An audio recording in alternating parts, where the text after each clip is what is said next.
Hi everyone, स्वागत है एक नए वीडियो में। तो आज का टॉपिक काफ़ी कन्फ्यूज़न होता है बहुत सारे के लिए तो खैर इजी भी है। अगर जिसको समझ में आ गया तो उसके लिए तो खैर इजी है, लेकिन जिसको समझ में नहीं आया उसके लिए काफ़ी कन्फ्यूज़न है, क्योंकि आज का जो हमारा टॉपिक है वो है centre of mass and centre of gravity. Confusion ये होता है कि बहुत सारे को लगता है कि सेंटर ऑफ मास और सेंटर ऑफ ग्रेविटी एक है। किसी पर्टिकुलर पॉइंट पर पर्टिकुलर कंडीशन में एक भी होता है और अलग भी होता है। चीज़ों को मैं अच्छे से एक्सप्लेन करूंगा, इसलिए वीडियो में लास्ट तक बने रहें, क्योंकि सारी इन्फॉर्मेशन पूरा देखने के बाद ही आपको पता चलेगा। अभी हम जैसा कि आप लोग स्क्रीन पे देख रहे हैं कि हमारा टॉपिक है centre of mass and centre of gravity. पहला होगा सेंटर ऑफ मास, उसके बाद हम बताएंगे सेंटर ऑफ ग्रेविटी। अपने आप लोग खुद से डिफरेंशिएट कर लेंगे कि कौन सेंटर ऑफ मास क्या होता है, सेंटर ऑफ ग्रेविटी क्या होता है। ठीक है, चलिए, क्योंकि वीडियो में लास्ट तक बने रहना जरूरी है। हाँ, एक बात और, अगर चैनल पे नए हो तो एक बार सब्सक्राइब जरूर कर ले, क्योंकि इस तरह से और भी नया इन्फॉर्मेशन, नया कॉन्सेप्ट फिजिक्स से रिलेटेड, साइंस से रिलेटेड मैं आपके लिए लेते आऊँगा। सर बेल आइकन को ऑन जरूर कर ले ताकि सबसे पहले नोटिफिकेशन आपको मिलता रहे।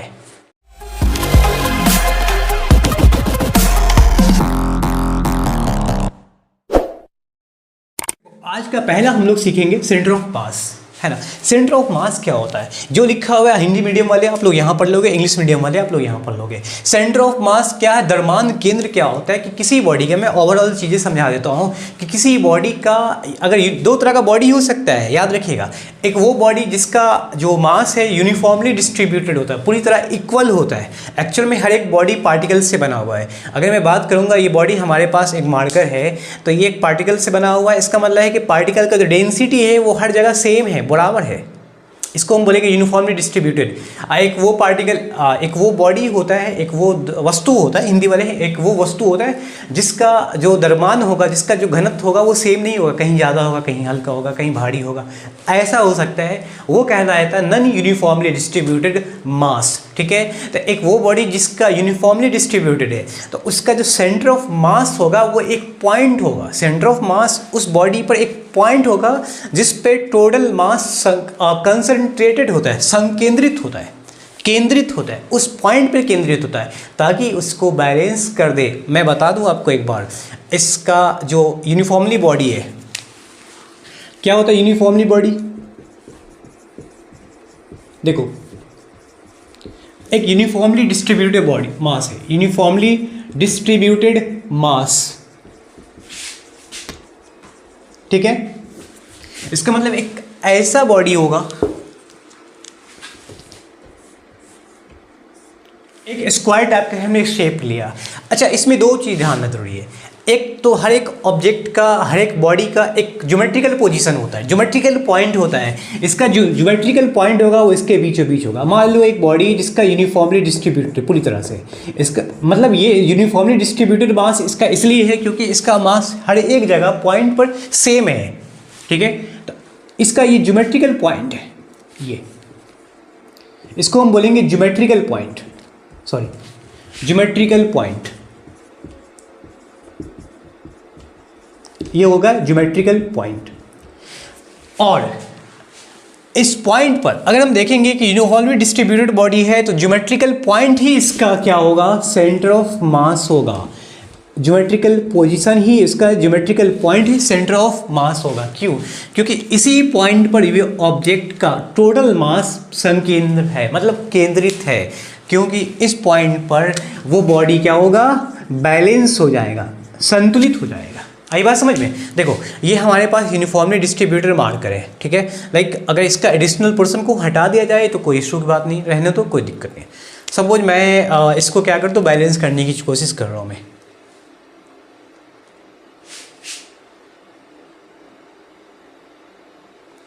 देखो, ये बैलेंस हो गया।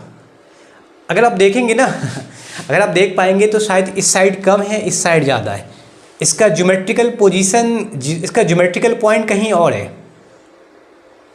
इसका ज्योमेट्रिकल पॉइंट कहीं और है और सेंटर ऑफ मास कहीं और है, क्योंकि इस साइड मास ज़्यादा है, यूनिफॉर्मली डिस्ट्रीब्यूटेड नहीं है। क्योंकि मार्कर का जो ये कैप वाला पोर्शन है उसकी वजह से वेट थोड़ा सा इधर शिफ्ट हो गया, तो मास इधर शिफ्ट है। नॉन यूनिफॉर्मली बॉडी है, सेंटर ऑफ मास इधर शिफ्ट हो गया। अगर बॉडी नॉन यूनिफॉर्म हो तो याद रखिएगा उसका ज्योमेट्रिकल पॉइंट जो होगा वो सेंटर ऑफ मास नहीं होगा, बल्कि अलग होगा, सेम नहीं होगा। नॉन यूनिफॉर्मली डिस्ट्रीब्यूटेड मास है, बॉडी है, ठीक है। लाइक ऊपर इसका मास ज़्यादा है, नीचे इसका मास कम हो गया। ऊपर मास ज़्यादा है, नीचे मास कम है। सपोज टोटल m मास है, इसका द्रव्यमान है तो 3m/4 मान लो ऊपर है, और इसका मास m/4 नीचे है, जो कि बहुत ही कम, ऊपर मास ज़्यादा है। इसका मतलब पहले बताएंगे कि इसका ज्योमेट्रिकल पॉइंट कहाँ पर होगा, इसका मेन सेंटर कहाँ होगा। इस बॉडी का सेंटर मैं आपको रेड से दिखा देता हूँ। इसका जो सेंटर होगा वो यहाँ होगा, इसको बोलेंगे ज्योमेट्रिकल पोजीशन, ज्योमेट्रिकल पॉइंट, ठीक है। लेकिन इस बॉडी का टोटल मास इस पॉइंट पर केंद्र नहीं है, आगे की ओर शिफ्ट हो गया होगा। क्योंकि अगर आप यहाँ बैलेंस करोगे ना, इस बॉडी को उठाओगे, यहाँ पर बैलेंस करोगे, बैलेंस नहीं होगा, क्योंकि इधर वेट ज़्यादा है, इधर वेट कम है, ठीक है। हाँ, इसका सेंटर ऑफ मास ऊपर की तरफ शिफ्ट हो गया होगा, यहाँ पर शिफ्ट हो गया होगा, इस पॉइंट पर। तो मैंने बताया है कि जब यूनिफॉर्मली डिस्ट्रीब्यूटेड मास वाला बॉडी है तो centre of geometrical point and centre of mass same होगा, बैलेंसिंग पॉइंट भी हम कह सकते हैं। लेकिन नॉन यूनिफॉर्मली बॉडी है तो ज्योमेट्रिकल पॉइंट और सेंटर ऑफ मास सेम नहीं होगा, बल्कि ऊपर नीचे कहीं भी हो सकता है। आई होप कि समझ में आया होगा आपको। अब कुछ एग्जाम्पल दिखाता हूँ आपको, चीज़ें और ज़्यादा समझ में आएगा। देखो,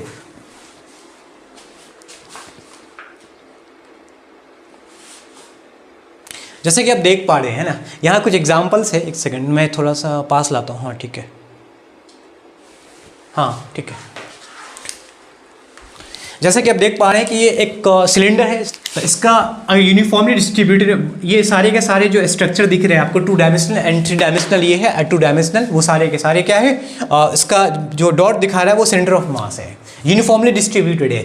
इसका सेंटर ऑफ मास इस पोजीशन में दिखाया गया, इसका यहाँ है, इसका यहाँ है, इसका यहाँ दिखाया गया, और इस वाले का यहाँ दिखाया गया। ज्योमेट्रिकल पॉइंट भी इसका यही है, सेंटर ऑफ मास भी यही है, ठीक है। इस पॉइंट पे वो बैलेंस हो जाएगा, ठीक है। तो इस वाले का जो सेंटर है वो यहाँ पर है, इसलिए क्योंकि वहाँ पे बैलेंस हो गया।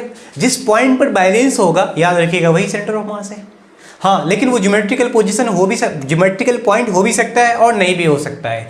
ये नॉन यूनिफॉर्मली बॉडी है, कहीं वेट ज़्यादा, कहीं वेट कम, तो इसका सेंटर ऑफ मास यहाँ। अच्छा, मेरे पास कुछ एग्जांपल के तौर पे, लाइक अगर मैं, देखो शायद नहीं दिखता होगा आपको, है ना, अब दिख रहा होगा शायद। हाँ देखिए, मेरे पास एक छोटा सा टेबल है। अगर मैं इसको सिर्फ एग्जांपल के तौर पे मैं समझा रहा हूँ, चाहे तो घर पे ट्राई कर सकते हो। अगर मैं इसको लटकाने के लिए थोड़ा सा मैं पकड़ लूँ तो ये बैलेंस हो गया यहाँ पर। इसका मतलब है कि इस बॉडी का टोटल मास इस पॉइंट पे कंसंट्रेटेड है, ठीक है। हो सकता है कि मैं यहाँ भी पकड़ सकता हूँ ना, अगर मैं यहाँ पकड़ के लटकाऊँ तो यहाँ पकड़ के लटकाऊँ तो इसका देखो, अभी हमने यहाँ पे सेंटर ऑफ मास लाया है। लाने का मतलब इट मीन्स कि इस पोजीशन पे हमने पकड़ रखा है, तो जिस सेंटर ऑफ मास जो है उसके इस साइड में और इस साइड में टोटल मोमेंट कह सकते हैं कि टोटल इस साइड का मास और इस साइड का मास सेम हो गया। अगर मैं इस पॉइंट पर पकड़ के उठाता हूँ, इसका मतलब क्या होगा कि बॉडी का कुछ हाफ वेट इधर हो गया, हाफ वेट इधर हो गया। ये ना होता है सेंटर ऑफ मास, कि बॉडी का जो हाफ वेट है वो इधर आ गया, इधर आ गया। तो देख सकते हैं कि नीचे वाला भाग क्या लटका हुआ, इधर आ गया। इसका मतलब हो गया कि सेंटर ऑफ मास एक पॉइंट ऐसा होता है जहाँ से लाइन ऑफ ग्रेविटी के दाएं साइड में और बाएं साइड में, मतलब दोनों साइड में मास इक्वल हो जाएगा, तो इसका मतलब वो लाइन ऑफ ग्रेविटी कहलाएगा। यहाँ पे एक पॉइंट लिखा हुआ है, द्रव्यमान केंद्र सेंटर ऑफ मास वस्तु के अंदर और बाहर कहीं भी हो सकता है। Centre of mass can be anywhere inside और आउटसाइड द बॉडी। ये अच्छा पॉइंट लिखा हुआ है। सेंटर ऑफ मास अब तक हम लोग बॉडी के अंदर ढूंढ रहे थे, अब सेंटर ऑफ मास बॉडी के अंदर, यहाँ लिखा हुआ है कि अंदर भी हो सकता है और बाहर भी हो सकता है, ठीक है। अंदर भी होगा और बाहर भी होगा। जैसे कुछ एग्जाम्पल मैं आपको दिखा दूँ।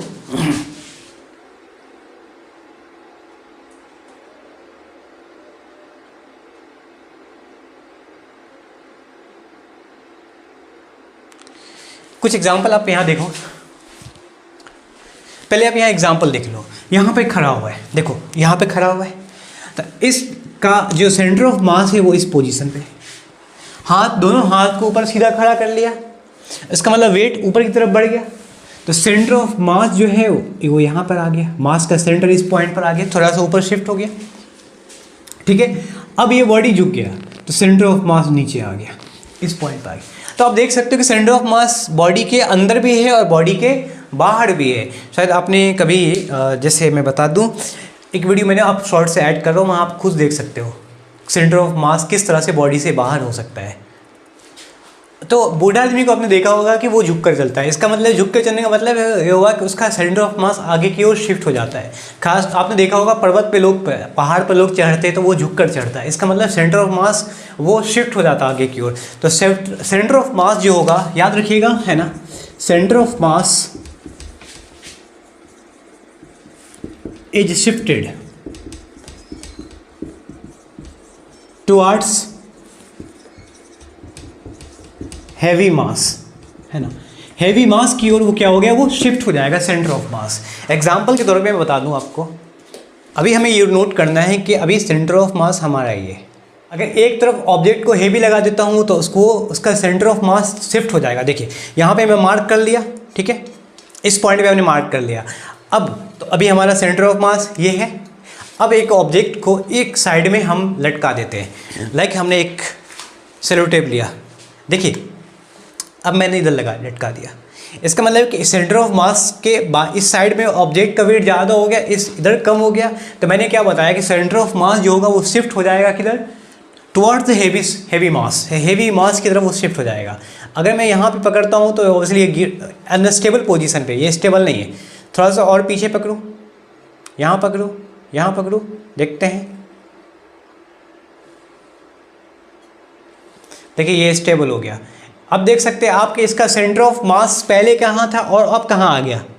तो इसका मतलब है कि सेंटर ऑफ मास जो क्या होगा, शिफ्ट होगा हैवी मैसिव ऑब्जेक्ट की तरफ, लाइक, ठीक है, जितना हैवी ऑब्जेक्ट होगा उतना सेंटर ऑफ मास शिफ्ट होगा। चलिए अब हम लोग सेंटर ऑफ ग्रेविटी के बारे में डिस्कशन कर लेते हैं। सेंटर ऑफ ग्रेविटी क्या होता है, किसी बॉडी का इंटायर वेट किसी पॉइंट पर केंद्रित होता है ना, कंसंट्रेटेड होता है, वो होता है सेंटर ऑफ ग्रेविटी। याद रखिएगा, एक बॉडी है, अभी मैंने बताया था कि एक बॉडी जिसका इंटायर मास किसी मास पे किसी पॉइंट पर केंद्रित होगा, उस पॉइंट को सेंटर ऑफ मास कहेंगे। उसी तरह से कोई बॉडी है, उसका इंटायर वेट बॉडी पर, उस बॉडी के पॉइंट पर केंद्रित होता है, कॉन्सेंट्रेट होता है, वो होता है क्या, सेंटर ऑफ ग्रेविटी होता है वो, ठीक है। मतलब ये होगा कि उस टाइम पर सेंटर ऑफ ग्रेविटी उस ऑब्जेक्ट का और सेंटर ऑफ मास दोनों सेम होगा। Centre of gravity and centre of मास दोनों सेम होगा। Centre of gravity and centre of मास दोनों सेम होगा उस ऑब्जेक्ट का, बशर्ते वो ऑब्जेक्ट कम। अभी हम बात करेंगे कि सेंटर ऑफ ग्रेविटी और सेंटर ऑफ मास, आपको यहीं से डिफरेंशिएट समझ में आ जाएगा। हो सकता है कि वो ऑब्जेक्ट अर्थ सरफेस पर रखा हो, बहुत पतला ऑब्जेक्ट हो, उसका जी की वैल्यू देखो। वेट क्या होता है, सबसे पहले हम जानते हैं कि वेट क्या होता है। मास तो ये होता है कि यूनिट वॉल्यूम के अंदर में जितना वॉल्यूम, मास तो ये होता है यूनिट वॉल्यूम के अंदर में जितना पार्टिकल का डेंसिटी होता है बॉडी का, वो होता है मास। लेकिन वेट क्या होता है कि अर्थ की वजह से जितना फोर्स लगाएगा अर्थ अपनी ओर उस ऑब्जेक्ट पर, वो होता है बॉडी का वेट, जो होता है क्या, mg। क्या होता है, mg। लाइक ये 100 ग्राम का ऑब्जेक्ट है ना, इसका 100 ग्राम ये इसका मास हो गया। लेकिन याद रखिएगा ये मास उसका 100 ग्राम उसका वेट नहीं है। वेट एक तरह का फोर्स है जो ग्रेविटी के कारण लगता है। हथेली पे हमने रखा, हथेली, अर्थ ग्रेविटी लगा रहा है, जी इसका एक्सेलरेशन ड्यू टू ग्रेविटी होता है जी, तो mg फोर्स लगाएगा नीचे, mg जो होगा वही होगा इसका वेट। लेकिन इसका वेट टोटल एक पॉइंट पर केंद्रित होता है, वो पॉइंट कहलाएगा क्या, सेंटर ऑफ ग्रेविटी कहलाएगा।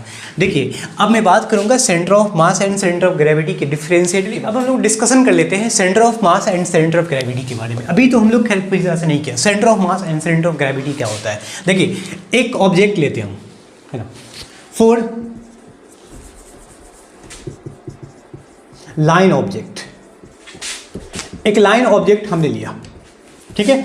अर्थ सरफेस पे मैंने बताया है कि अर्थ अपनी वजह से फोर्स लगाएगा उस ऑब्जेक्ट पर। एक लाइन ऑब्जेक्ट लिया यहाँ, इस पे फोर्स क्या लगाएगा, mg। इसका वेट टोटल सेम होगा, हर जगह सेम होगा।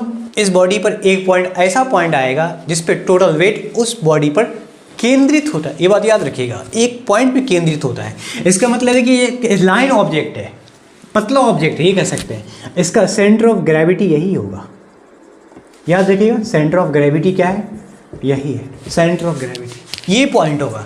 इस पॉइंट पे टोटल वेट केंद्रित है। और याद रखिएगा एक बात कि इसी पॉइंट पर सेंटर ऑफ मास भी होगा, क्योंकि uniformly object, full line object uniformly, याद रखिए यूनिफॉर्मली डिस्ट्रीब्यूटेड, है ना। Centre of mass centre of gravity same होगा इस पॉइंट, लेकिन अब समझ में आएगा। देखो मैंने बताया कि किसी कंडीशन में सेम भी होता है, किसी कंडीशन में डिफर भी होता है। सेम तो समझ में आ गया, लाइन ऑब्जेक्ट है अर्थ सरफेस से कोना। अब ऐसा भी हो सकता है कि वो ऑब्जेक्ट बड़ा हो, नॉन यूनिफॉर्म हो, बड़ा हो साइज में, है ना। और लार्ज ऑब्जेक्ट, है ना। लार्ज ऑब्जेक्ट के लिए देखेंगे लाइक यूनिफॉर्मली ले लो, चलो अर्थ सरफेस पे रखा हुआ है, गंदा वाला अर्थ सरफेस हम बना रहा हूँ, हाँ ये अर्थ सरफेस पे रखा हुआ है, ठीक है। mg फोर्स लगा, ये भी अर्थ है, पृथ्वी पर रखा हुआ है, mg फोर्स लगा रहा है, इसका टोटल वेट mg, इसका भी mg, लेकिन इसका एक पॉइंट ऐसा आएगा, याद रखिएगा इसका एक पॉइंट ऐसा आएगा जिस पर सेंटर ऑफ ग्रेविटी, उस पॉइंट को सेंटर ऑफ ग्रेविटी कहते हैं। अच्छा यूनिफॉर्मली है, याद रखिएगा ये भी ऑब्जेक्ट कैसा है, यूनिफॉर्मली डिस्ट्रीब्यूटेड मास है ना। यूनिफॉर्मली डिस्ट्रीब्यूटेड मास है, याद रखिएगा ये भी यूनिफॉर्मली डिस्ट्रीब्यूटेड है ना। तो इस केस में यूनिफॉर्मली डिस्ट्रीब्यूटेड मास वाले लार्ज ऑब्जेक्ट के लिए सेंटर ऑफ मास इसका मिड पॉइंट होगा। आई होप कि आपको समझ में आ रहा होगा, सेंटर ऑफ मास ये होगा इसका, लेकिन याद रखिएगा इसका सेंटर ऑफ ग्रेविटी ये नहीं होगा, क्योंकि हम जानते हैं कि चूंकि लार्ज ऑब्जेक्ट है ना, अर्थ से थोड़ा बड़ा है, हम जानते हैं कि जैसे जैसे अर्थ से ऊपर जाएंगे, वेट क्या होता है बॉडी के, वेट क्या होता है, अर्थ का mg डिपेंड होता है। जैसे जैसे ऊपर जाएंगे इसका मतलब g की वैल्यू कम होती जाएगी, g डिक्रीज करेगा, उस कंडीशन में g क्या करेगा, डिक्रीज करेगा। अगर हम ऊपर जाते हैं तो g क्या होता है, डिक्रीज करता है। एक्सेलरेशन, g क्या होता है, एक्सेलरेशन ड्यू टू ग्रेविटी, गुरुत्वीय त्वरण डिक्रीज करता है, घटता है। तो इस ऑब्जेक्ट के लिए g सबसे ज़्यादा नीचे होगा, सबसे ज़्यादा नीचे होगा। मान लो कि इस बॉडी को दो जगह हम डिवाइड कर देते हैं, है ना, इस बॉडी को हमने दो जगह डिवाइड कर दिए, ठीक है। यहाँ इसका मास देखो अलग हो जाएगा, बॉडी को हम दो जगह डिवाइड कर दे, मास दोनों सेम है, मास इसका m है, तो इसका मास आधा कर दो यहाँ से m/2, इसका मास यहाँ कर दो m/2, आधा आधा कर दिया m/2 एक, है ना, दो बराबर भागों में बांट दिया, मास इक्वल होगा m/2, लेकिन यहाँ g जो होगा इसके लिए g जो होगा वो g होगा, और इसके लिए g होगा वो g/2 होगा, मतलब कम हो जाएगा, क्योंकि वो ऑब्जेक्ट ऊपर गया है ना, ऑब्जेक्ट की वो बढ़ रहा है ना ऊपर, जैसे जैसे ऊपर जाएंगे g घटता जाएगा। तो नीचे से ऊपर जा रहे हैं तो यहाँ g ज़्यादा है, इस पॉइंट से जैसे g ऊपर जाएंगे तो g क्या होगा, कम, तो कम में हमने क्या लिया g/2, याद रखिएगा। अभी g क्या है, गुरुत्वीय त्वरण क्या है, g, acceleration due to gravity g है। जैसे मैं ऊपर जाऊँगी g क्या होगा, g/2, मतलब कम हो जाएगा। अब बताएंगे, हमें ये बताना है कि इस पॉइंट पर फोर्स कितना होगा, मतलब अपर पोर्शन पे फोर्स क्या होगा, मैं रेड यूज़ करता हूँ, ठीक है। अपर पोर्शन पे रेड, ये फोर्स कितना होगा, वेट कितना होगा, फोर्स मतलब वेट ही होता है इसके लिए, वेट कितना होगा, तो याद रखिएगा mg, तो इसका m कितना है, m/2, g कितना है, g/2, मतलब mg/4। अब इसका वेट कितना है, नीचे वाले पोर्शन का वेट कितना होगा बताइएगा, g mg होता है फॉर्मूला, तो m/2 और g इंटू जी, तो क्या होगा mg/2।